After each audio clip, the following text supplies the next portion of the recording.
There are men who beg with their whole chest, loud on their knees, and you remember the noise of them.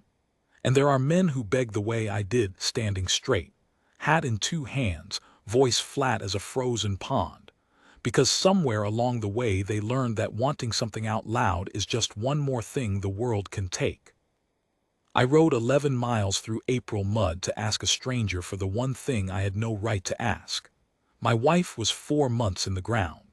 My daughter hadn't said a word since the funeral.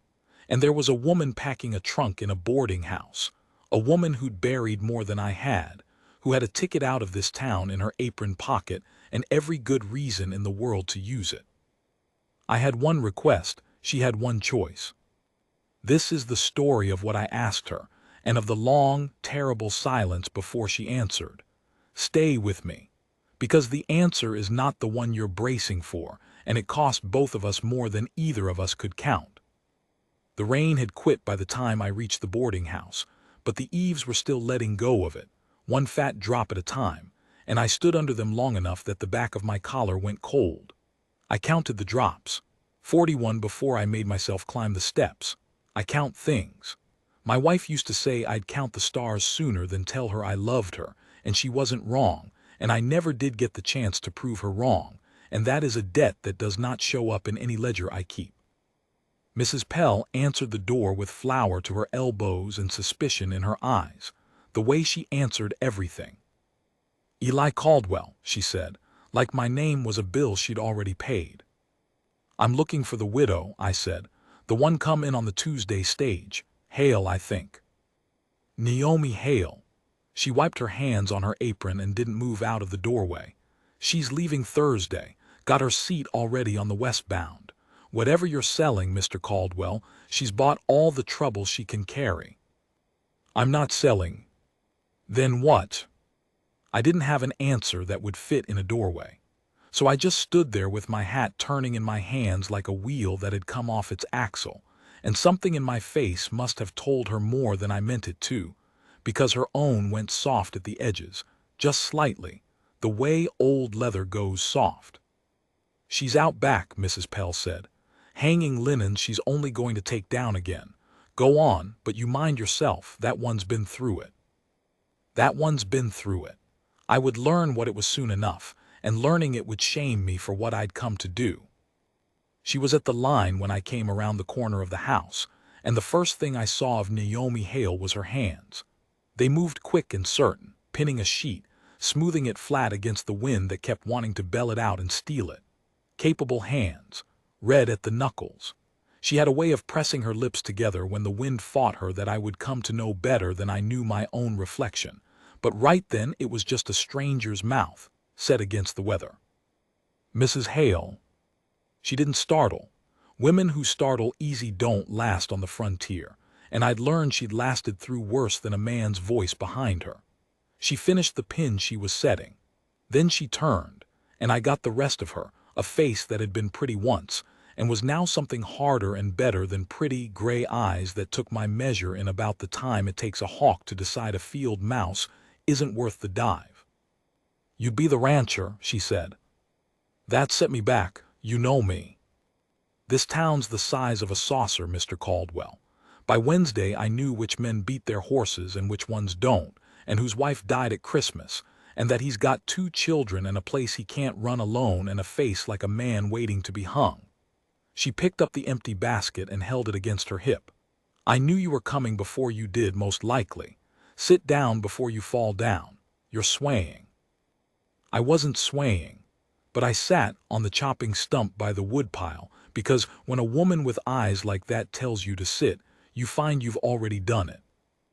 I should tell you about Leela now, my wife, because everything I did after she died, I did with her standing just behind my shoulder, judging it. We'd come west from Ohio with a wagon and a cow and more hope than sense. We built the place up from a soddy to proper house with a real plank floor she was prouder of than the children. Almost, she'd get down on her knees and oil that floor until it shone, humming, and I'd stand in the doorway and just watch her. This woman who'd chosen me, who'd left a good house and a soft life to scrub a plank floor in the middle of nowhere because I was on the other end of it. 5 years of that. And then the baby came wrong in the worst week of December, with the road to town buried under 3 feet of snow, and the doctor 40 frozen miles away that might as well have been 40,000. She lived 2 days after. The baby, a boy, we'd have called him Samuel, didn't live an hour. I dug both their graves myself, in ground so hard I had to thaw it with coals through the night before the spade would bite, and I want to tell you I prayed while I dug, but the truth is I just counted. Counted the strokes of the pick. Counted because the numbers were the only thing in the world that still made sense, the only thing that added up. That left me with June, my daughter, 7 years old, the spit of her mother around the eyes, and since the morning we lowered the box she has not said one single word. Not one. She does her chores. She eats what's put in front of her. She'll nod or shake her head if you corner her into it. But the voice that used to fill that house, the voice that asked me 40 questions before breakfast, that sang the wrong words to every song, that called the chickens by names she'd given them, that voice went into the ground with her mother, and I did not know how to dig it back out. That is why I rode 11 miles in the mud. Not for me. I want that understood, even now, even by you. I'd have gone on alone forever if it were just me. A man can starve quiet and die quiet and nobody the worse for it. But a child who stopped speaking is a child standing at the edge of a long fall, and I'd already buried everyone I had, and I was not going to lose her too into that silence. And I'd run clean out of ways to reach her. You came to ask me something, Naomi said, when I'd been quiet too long. I'd sooner you asked it than sat there building up to it. I've got linens to take down. So I asked her. I'd practiced it on the ride out, all 11 miles, and not one word of what I'd practiced came. What came instead was this. My girl stopped talking, since her mother. I've tried everything I know, which God help me isn't much, and the women in town send pity and pie, and not one of them will set foot on a widower's place past sundown for fear of talk. I can't run the ranch and raise her both, not the way she needs raising now. I'd lose the place trying. I'd lose her trying. I made myself look at her. I'm not a man who's good with this. Asking. I run a ledger straighter than I run my own mouth. But I heard you were leaving, and I thought before you go I'd ask. I'd ask if you'd stay, come to the place. Be and hear the word I'd practiced, housekeeper, the safe word, the word that wouldn't frighten her, died in my throat, and what came out was the true thing, be a mother to her. She needs one. I can't pay much. I can offer the roof and the work and my word that you'd be safe under it and never troubled in any way you didn't want. That's the whole of it. That's all I came to ask. There, it was out. It lay between us in the wet grass like something I'd dropped and broken.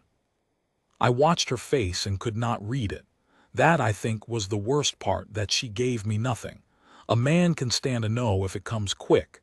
It's the not knowing that flays you.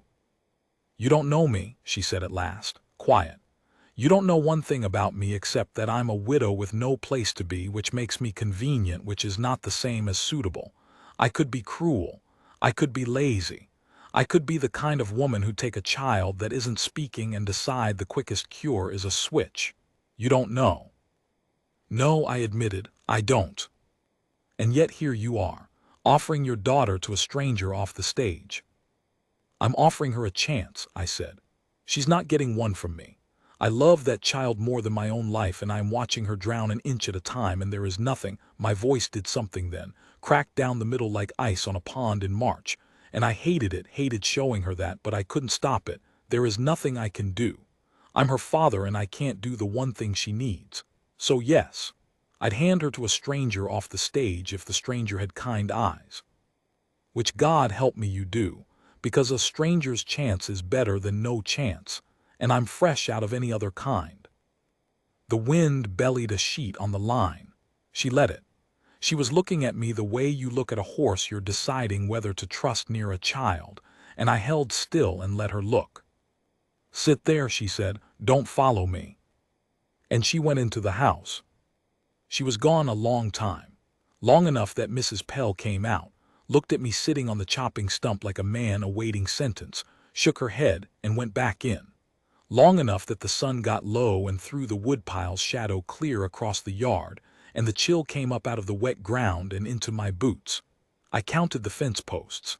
I counted them twice and got a different number the second time, and that bothered me more than it had any right to. When Naomi came back out, she had something in her hand. A small thing. She crossed the yard and stood over me, and then she crouched down so we were level, which I have thought about many times since, that she didn't stand over me to say it, but came down to where I was, and she opened her hand. It was a child's shoe. A little boot scuffed at the toe, worn soft, the kind a child wears out by running. Sized for a foot, maybe 2, 3 years old. It had been kept and kept, you could see that, the way the leather had been oiled and tended long after the foot that filled it was gone. His name was Thomas, she said. Her voice didn't break. It was worse than breaking, it was level, the way mine goes level, the way a thing goes when you've held it so long it's gone smooth as river stone. And before him there was a girl, Elena, who lived 11 days. And my husband went under the ice on the Platte 2 winters back trying to bring across a calf that wasn't worth his little finger. And I sat in a house in Nebraska with a child's shoe and a wedding ring and a debt the size of a mountain. And I sold every last thing I owned to buy a ticket to anywhere that wasn't there. She closed her hand around the shoe. So when you tell me you're watching your daughter drown and there's nothing you can do, Mr. Caldwell, I want you to understand. I am not a stranger to that water. I have been all the way under it. I am only just now coming up. I didn't say anything. There wasn't anything. I'd come to ask this woman for help carrying my grief, and she'd just shown me she was carrying 3 times the weight and still standing, still pinning linens, still able to crouch in the mud and be gentle with a broken man. She'd known the length of a conversation. That's why I'm leaving, she said. You see that? I bought a ticket west because everything east of here is a grave with my people in it. I can't stay where the dead are. And you're asking me to walk into a house with 2 graves on the hill behind it and a child who can't speak her grief, and you're asking me to mother her, to love her, Mr. Caldwell. Do you know what you're asking? You're asking me to lose another one, because that's how it ends. You give your heart to a child, and then the world does what the world does, and you're back at the line hanging sheets and folding little shoes. I have decided I am done losing children. The only way I know to stop is to never have one near me again. She stood up. Her knees popped. She looked away from me, out toward the road, the westbound road, the one with her ticket on it. So that's my no, she said. And it's not because your eyes aren't kind or because your girl doesn't deserve a mother. It's because I'm a coward about this one thing and I've earned the right to be. I got up off the stump. My legs had gone half to sleep. I put my hat back on because there wasn't anything left to hold it for, and I said the only thing I had left, which wasn't an argument, because she'd beaten every argument I owned before I could make it. I understand, I said, and I did. I'm sorry I asked. I'm sorry I asked you. Of all the people in the world I could have asked you, who have got the most reason to say no? That was, I didn't know. I'd have asked it gentler if I'd known. There's no gentle way to ask it, she said. No, I agreed. I don't suppose there is. I started for my horse. I'd made it maybe 10 steps. I counted them. I always count them when she said my name. Not Mr. Caldwell, my given name, just once. Eli. I turned. She was holding the shoe against her chest, both hands, the way you'd hold something you were afraid the wind would take. The light was nearly gone and I couldn't see her eyes well, just the shape of her, dark against the white sheets, and her voice when it came was different than it had been. Not level anymore. Frightened. The voice of someone standing at the edge of the long fall, deciding. What's her name? She asked. Your girl, you never said her name. June, I said. Her name's June. I watched Naomi Hale close her eyes when I said it. I didn't know why. I'd find out that she'd had a sister named June, dead of the fever at 9, that the name had walked up out of her own grave-strewn past and laid a hand on her shoulder right there in the dark, but I didn't know it then. All I knew was that a woman with a ticket west and 3 graves behind her, and one good reason in the world to get on that stage, had just closed her eyes at the sound of a child's name, and that whatever happened next, I was not going to be the one who decided it. She had the choice. I'd handed it to her in the mud and the dark, and now it was hers, and I stood by my horse with my heart going like a hammer on cold iron and waited to learn what she'd do with it. She didn't answer that night. What she did was worse and better, and I'll tell you all of it. But you'll have to let me get there the way it got to me, slow, with the dread of it building, because that's the only honest way to tell a thing you didn't see coming. Part 2. I did not sleep Wednesday night. I'll be plain about it. I lay on my side of the bed, still my side, 2 seasons on, the other side flat and cold and made up tight the way she'd never once made it in life, and I listened to the house. A house with one quiet child in it makes a particular kind of silence. It's not empty silence. It's silence that's waiting, the way a held breath is waiting. And I lay in it and counted the knots in the ceiling boards until the dark above me had no boards left to count. And then I just lay there with the one question. Would she come? I told myself a dozen ways she wouldn't. A woman doesn't decide her whole life in a dark yard between one breath and the next. She'd think clearer by morning. She'd see the sense of the westbound stage and the new town where nobody knew her dead, and she'd be on it. And be here Thursday would turn out to be the kind of thing a person says to end a hard conversation rather than the kind of thing they mean to keep. I'd ridden home on the strength of 3 words, and I knew better than to build a house on 3 words. I'd built houses on less, once. I had the graves to show for it. But under all the telling myself, there was the other thing, the thing I couldn't talk myself out of. She'd asked June's name. A woman set on leaving doesn't ask the name. A woman set on leaving keeps the child a stranger, keeps her a shape, your girl, easy to ride away from. The name is the hook. I'd seen it catch in her. I just didn't know if a hook in a person that wounded would hold or tear free and leave her bleeding worse than before. I got up before the light, hitched the team in the dark by feel, the way you can when you've done a thing 10,000 times, buckle, strap, the cold leather, the horse's warm breath fogging up around my hands. June was still asleep when I looked in. She slept the way she did everything now, small and folded in on herself, one fist up by her chin. There'd been a time she slept flung out like a starfish, taking up the whole bed, fighting the blankets. Grief had folded her up. I stood in her doorway the way I used to stand watching her mother oil the floor, and I did not wake her, because I didn't know what I'd be waking her into. A new mother, or one more disappointment to fold her smaller. I left her with the Hendersons' eldest girl, who came mornings to mind her for a coin, and I drove the 11 miles back to town as the sky went from black to the color of a healing bruise. The boarding house had a wagon out front. Not mine, the freight wagon, the one that ran folks and trunks down to the stage depot, and there was a trunk on it. One trunk, roped, weathered, a woman's whole life in a box the size of a coffin. My stomach went down through the floor of me. I knew that trunk. I'd watched her not pack and repack the linens around it in my mind all night. That trunk was bound for the depot. That trunk was bound west. I sat my wagon in the road and could not make myself get down. I'd come for nothing. Worse than nothing, I'd come to watch it leave. I thought about turning the team around and driving home before she saw me, sparing us both the standing in the road of it. I changed my mind, I'm sorry. I should never have given you reason to hope. I had my hand on the brake to do exactly that. And then the door opened and she came out, and she wasn't dressed for traveling. She had her sleeves rolled. She had a smaller bag in her hand, a carpet bag, and she came down the steps and stopped when she saw me, and we looked at each other across the gray morning road. "You came," she said. There was surprise in it, as if she'd spent her own sleepless night telling herself I wouldn't. "You've got a trunk on the freight," I said. My voice came out worse than I meant it to, accusing. She looked at the trunk like she'd forgotten it was there. "I've got a trunk on the freight," she agreed, "because I sent it ahead to the depot to hold.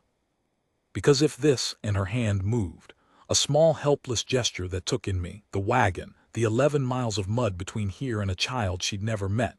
"If this is wrong, If I get out there and I can't, if I stand in that house and the graves on the hill are too much and the child's too much and I am too much of a coward after all, then I want to be able to go without unpacking. I want the leaving to be easy, because the staying isn't going to be. She lifted the carpet bag. This is enough for a week. The trunk waits at the depot. The ticket's good for a month. She met my eyes, steady, gray, terrible in her honesty. I'm not promising you I'll stay, Eli. I want that understood before I get in your wagon. I'm promising you I'll try. That's all I've got to give. A trying with one foot out the door. If you want more than that, say so now and I'll wish you well and we'll neither of us have lost anything but a morning. I have thought about that moment more than almost any other in my life. A lesser wounded man might have wanted the whole promise, might have said no, give me all of it or none. But I knew what I was looking at. I was looking at the most a person that broken could offer, and I was looking at the courage it took her to offer even that, with the trunk sitting right there as her permission to flee.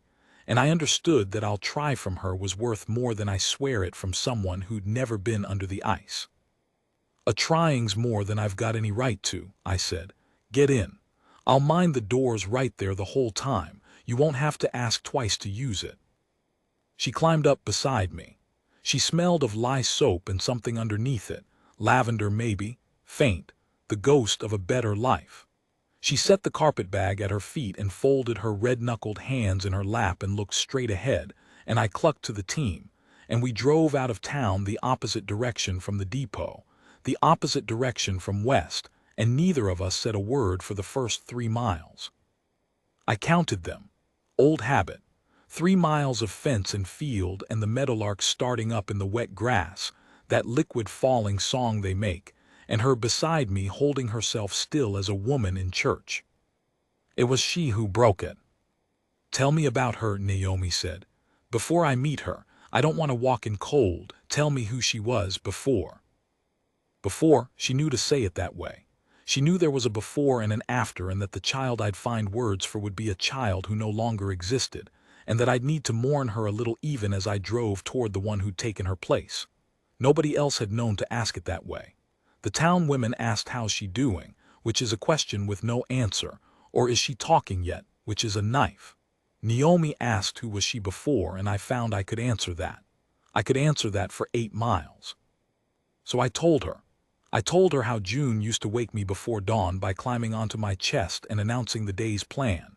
She always had a plan, June, a whole agenda for a girl of 6, this many eggs to gather and this hen to scold, and a particular cloud she meant to keep an eye on. I told her how she'd named the chickens, not ordinary names but Mrs. Bickerstaff and the General, and one mean rooster she called Reverend because he strutted. I told her how she sang God, how she sang wrong words to every hymn, bringing in the sheets instead of sheaves, and Leela would correct her and June would look her dead in the eye and sing it wrong again on purpose, just to see her mother laugh. And that was the thing about June. She'd do a wrong thing twice as hard if it earned her a laugh. She was a child who worked for joy, who went and fetched it like she fetched the eggs. And now, Naomi asked soft. Now she gathers the eggs and doesn't name the hens, I said. Now she sings nothing. Now she folds herself up small and does what's asked and looks at me sometimes like she's trying to remember who I am, or maybe like she's sorry for me. I can't tell which is worse. I had to stop and clear my throat against the meadowlark song. She drew a picture about a month after. First thing she'd done that wasn't a chore. I thought, here it is, here's the door opening. I came up behind her all easy so as not to spook it, and the picture was the house, our house. And there were 4 people standing in front of it. Her and me and her mother and the baby, all 4, all standing there. And I made some sound, I couldn't help it, and she heard me. And she looked at what she'd drawn like she was seeing it for the first time. And then she took it and she folded it up smaller, until it was a hard little wad no bigger than a walnut. And she put it in her apron pocket and she has carried it there ever since. Won't let me wash that apron.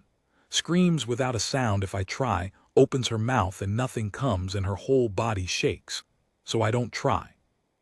She carries her dead family folded up in her pocket and I let her, because it's the only thing she's chosen since, and I won't take her one choice away. Naomi was quiet a long while after that. When I glanced over, her face was wet, but she wasn't making any sound about it, just letting it run, looking out at the fields, and she said, almost to herself, "I have a shoe in my bag, so I haven't got the standing to judge a folded picture." We didn't talk the last 2 miles. There wasn't a need. The Henderson girl came out to the porch when she heard the wagon, and behind her in the doorway was June, small in the doorframe, one hand up holding the jam, watching us come. I felt Naomi go still beside me. Not stiff, still, the stillness of a person putting every other thing aside to look at the one thing that matters. I'd half dreaded this moment, dreaded that she'd see the silent folded-up child, and the dread of losing another would win, and she'd ask me to turn the wagon around. I watched her face for it. It didn't come.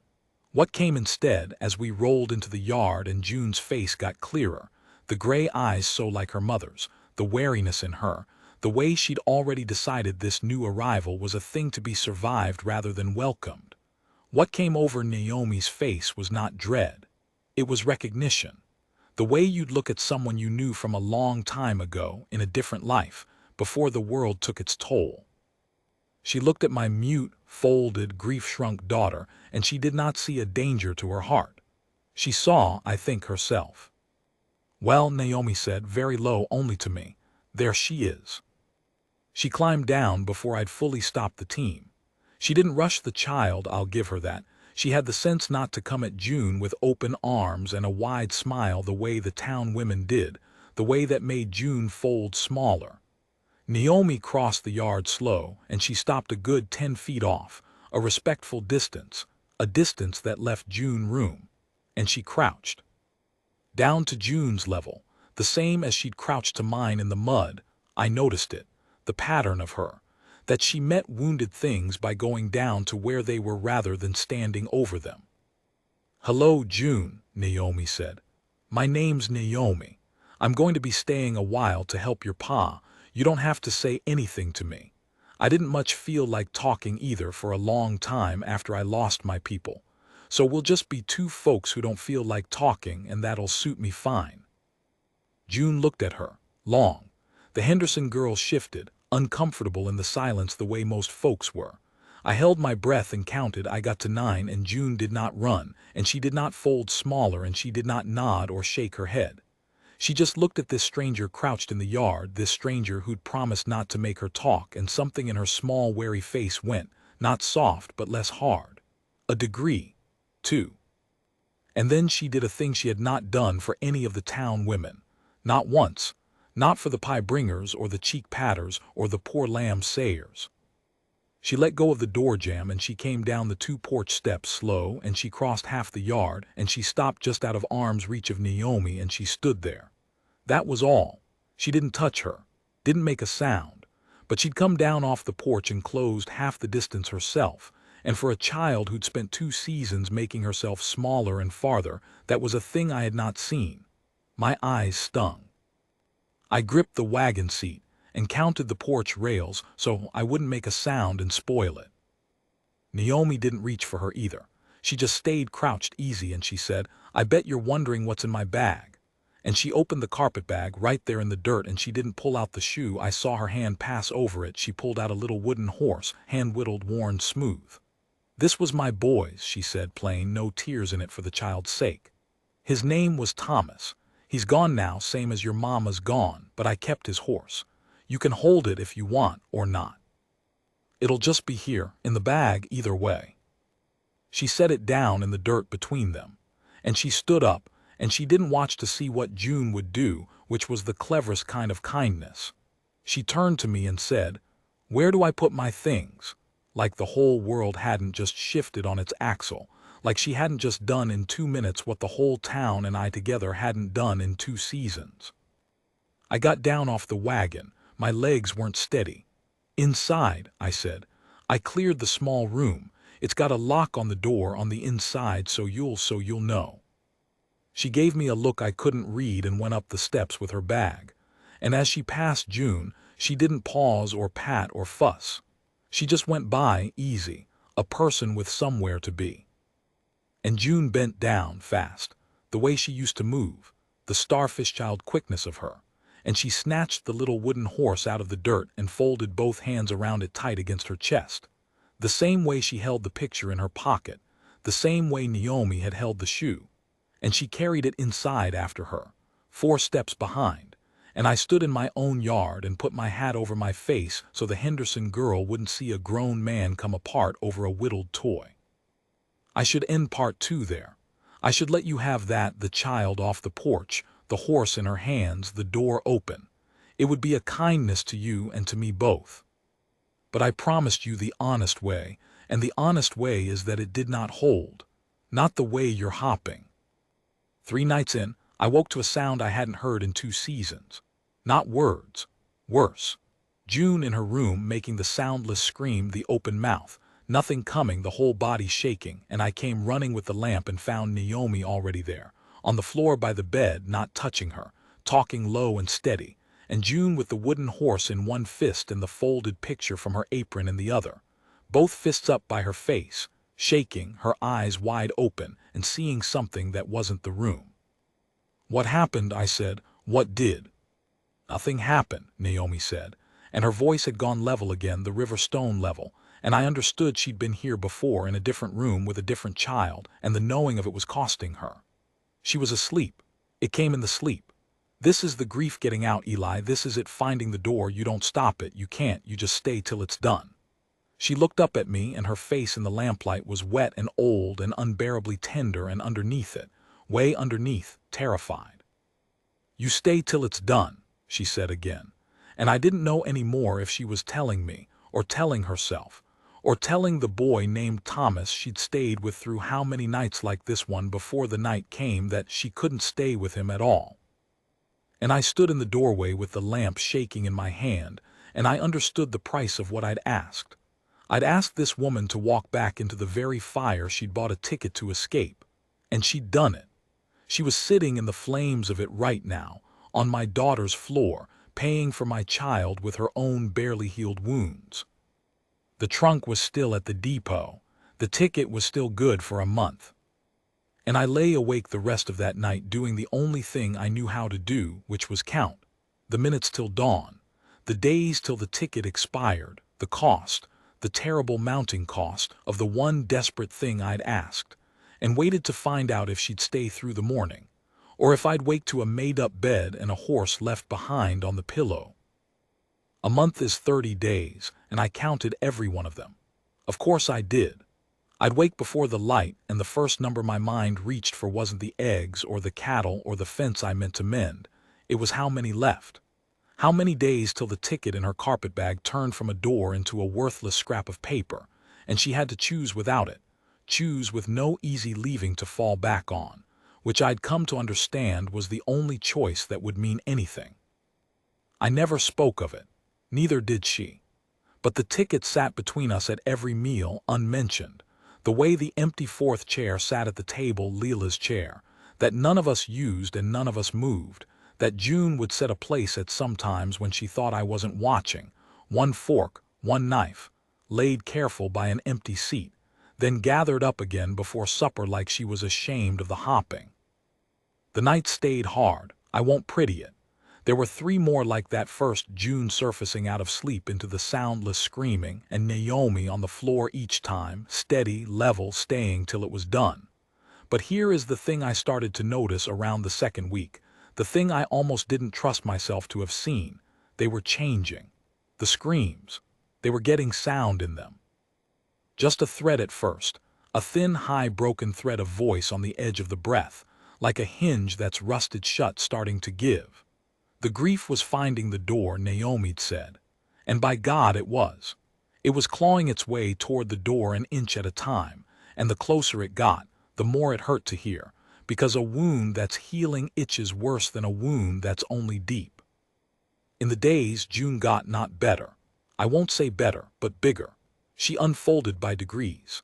She started nomming the hens again. I came round the coop one morning and heard nothing, but I saw her lips move, and when I followed her eyes she was looking at the mean rooster, and I knew she'd named him Reverend again in the silence of her own head, and I had to go stand behind the barn a minute. She let Naomi braid her hair. She started sleeping flung out across the bed again, taking up all of it, fighting the blankets, the starfish child coming back limb by limb. And she carried two things now in her apron pocket: the folded picture of her dead family, and the little wooden horse. The dead in one pocket and the living in the other, and her small hand going to check on both of them a dozen times a day, making sure neither had left her. Naomi and I, in those weeks I should tell you about us, though there's less to tell than you'd think and more. We were careful. Two wounded people walking around each other in a small house, mindful of the sore places. She kept the lock on her door, though I noticed after the second week she stopped turning it.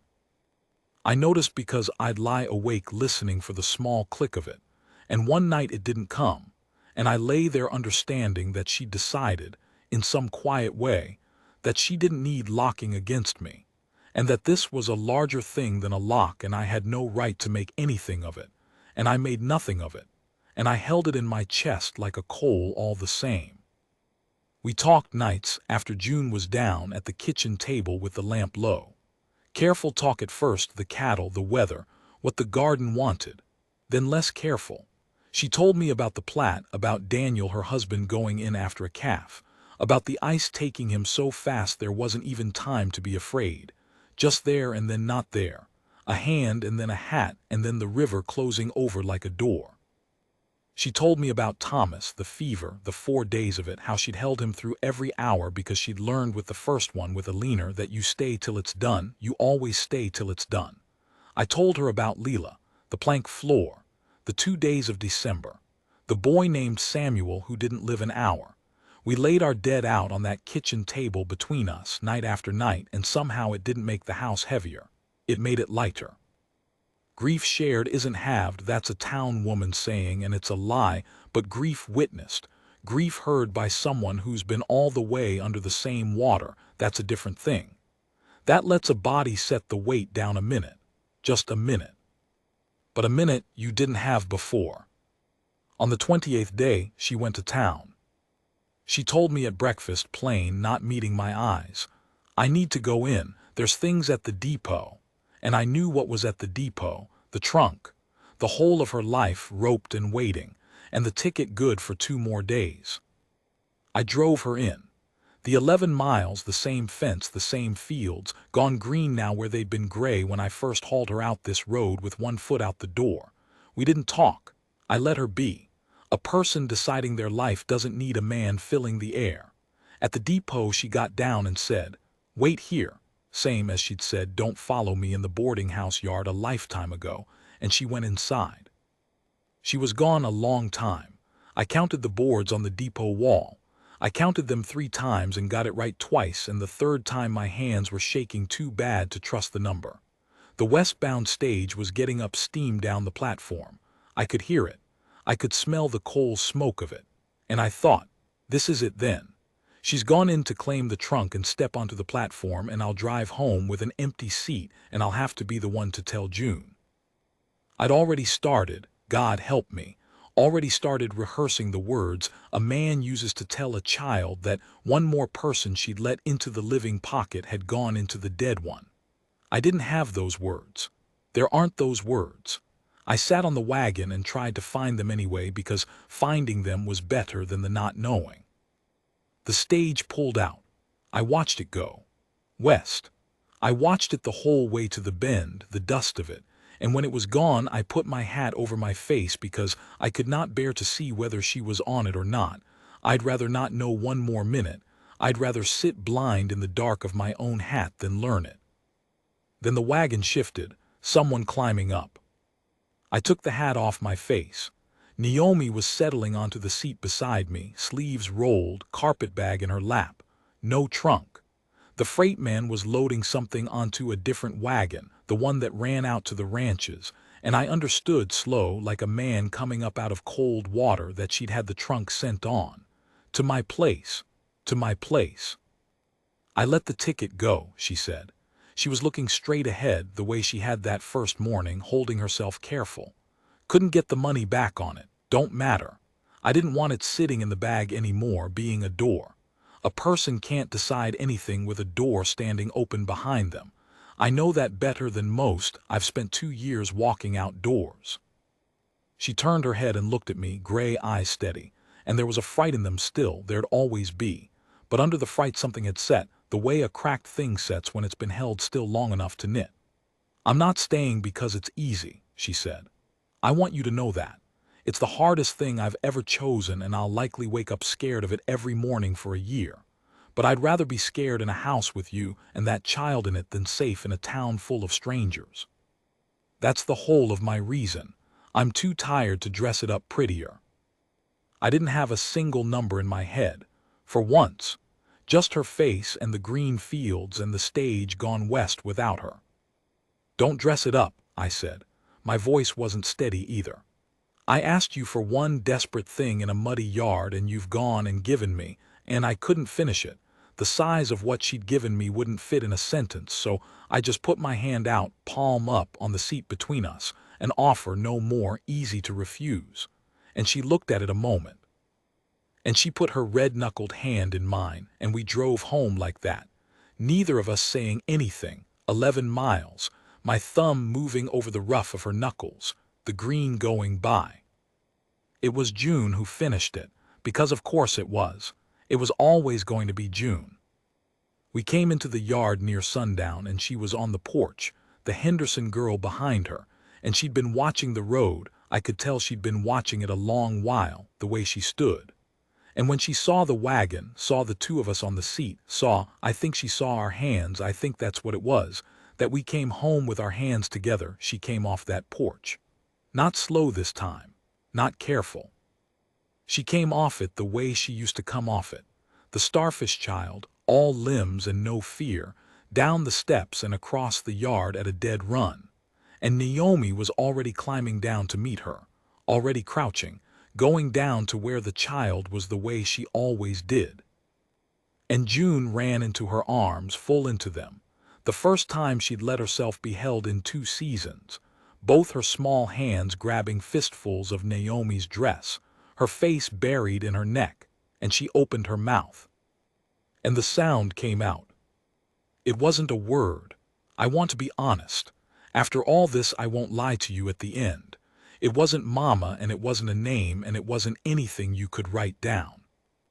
It was just a sound, a cry, a real one with her whole voice in it, the rusted hinge giving all at once, 2 seasons of silence breaking open in one long broken note against Naomi's neck. And Naomi held her and rocked her and made the low, steady sound back. And over the top of my daughter's head, Naomi looked at me with the tears running plain down her face. And she didn't say she made a sound. She didn't say anything.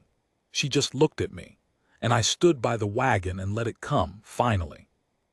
After 2 seasons of counting instead of weeping, I let it come. The voice didn't come back all at once after that. I'll tell you true.